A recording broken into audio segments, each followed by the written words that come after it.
Государственная граница между Российской Федерацией и Абхазией проходит по реке Псо, где расположены погранично-таможенные службы обоих государств. Пограничный пост открыт круглосуточно. Каждое лето сотни тысяч россиян отправляются на отдых в Абхазию. И для того, чтобы попасть на любимые курорты, они иногда вынуждены томиться в очереди на погранзаставе Псо. Заместители министра туризма Астамур Барцыц и Дмитрий Зантаря провели выездное совещание на КПП Псо. В совещании участвовали начальник таможенного поста Псо Аляс Хишба и начальник КПП Псо Вадим Попцава.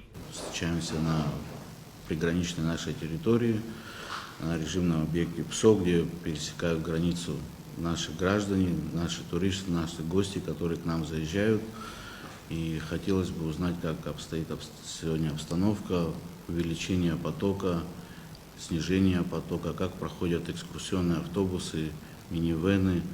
С какими проблемами вы сегодня сталкиваетесь при несении службы на государственной границе? Граница работает в штатном режиме, круглосуточно. Но поток по сравнению с прошлым годом уже по чуть-чуть увеличивается. Фактически трудностей пока нету. Так же, как и в прошлый год, мы работаем, отдельная полоса выделена для туристов, автобусов, минивенов, чтобы ускорить процесс проверки документов без высадки. Через грузовой терминал они выезжают, отдельная полоса выделена, по службе наряды хватает, подготовлены, знаем, какая нагрузка будет. На совещании были затронуты различные вопросы. По мнению Вадима Попцава, было бы хорошо вывести дозвол за пункт пропуска, поскольку, когда много машин, загруженность большая. Дозвол – это разрешительный документ, который дает перевозчику право на въезд в другую страну. Раньше его получали только автобусы и грузовые машины, входившие в категорию С, а сейчас все автомобили. Транспорт, автобусы, они же дозвол получают для переезда, находятся внутри пункта пропуска.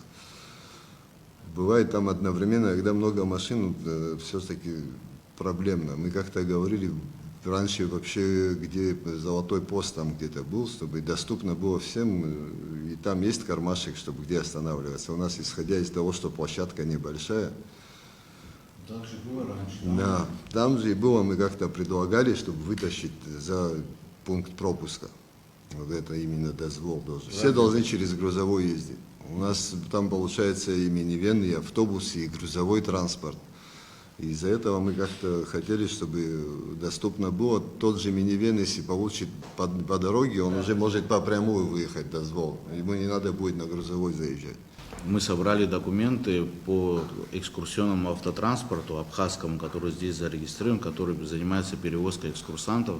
Насколько я знаю, помимо дозвола, они еще каждый день делают не временный ВОЗ, а ВОЗ, который временно на один день им выдается. То есть, да, ВОЗ, они вот там стоят в очереди, там, насколько я знаю, работает всего лишь одно окошко по выдаче ВОЗа и закрытию его.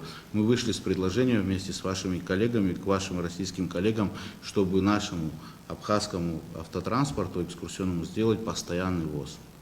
То есть на курортно-летний сезон. Мы подготовим документы на автотранспорт, который занимается перевозкой. Да, и чтобы не разовый. Также обсудили вопрос упорядочения подъезда экскурсионных автобусов к пункту пропуска, чтобы не было больших нагрузок. Упорядочить им времени по поводу того, что мы всегда им идем навстречу. Вы знаете, вот мы говорили о том, что мы отдельную полосу выделили сейчас вместе с нашими коллегами с таможни, то есть сделаем им постоянный ВОЗ, но, к сожалению, там все равно вот эти временные рамки носят хаотичный характер. И надо, вы тоже знаете, упорядочить, чтобы они в определенное время, там, грубо говоря, там, с 5 утра, когда идет там, до 11, чтобы они заезжали. Вышли с предложением, попросили организовать встречу с представителями экскурсионных фирм, исходя из того, что да, турбизнеса, в основном наши представители, и как-то упорядочить, не чтобы все вместе бывают, в основном утром, основной поток у них оттуда, и автобусы в основном приезжают в одно время. И это создает нагрузка большая. Как-то распределить время там, руководителей фирмы, там, чтобы они между собой как-то по времени определились, чтобы не одновременно, чтобы подъезжали к пункту пропуска.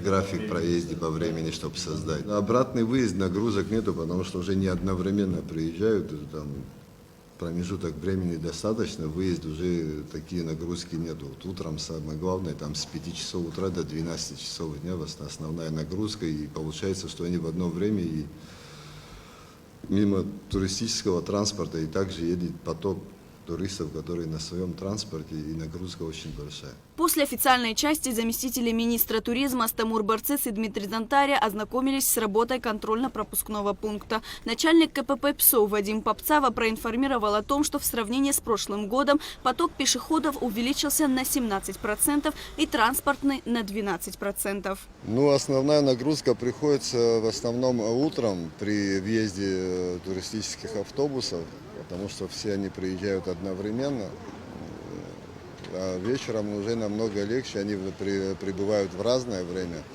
Утром, мимо того, что едут туристические автобусы, очень много легкового транспорта, которые отдыхают в Адлере, в Сочи, едут на экскурсию однодневную. Основная нагрузка приходит в основном утром. А так на железнодорожном направлении тоже уже поток людей увеличивается, потому что также это пункт пропуска за нами. В этом году добавилась еще «Ласточка». Ну, там же также мы осуществляем паспортный контроль без высадки, но без технических средств. Как мы, с поставленными задачами мы думаем, что справимся, если там мы ждем, что по штату еще несколько человек людей нам должны дать. Я думаю, что к сезону мы будем готовы.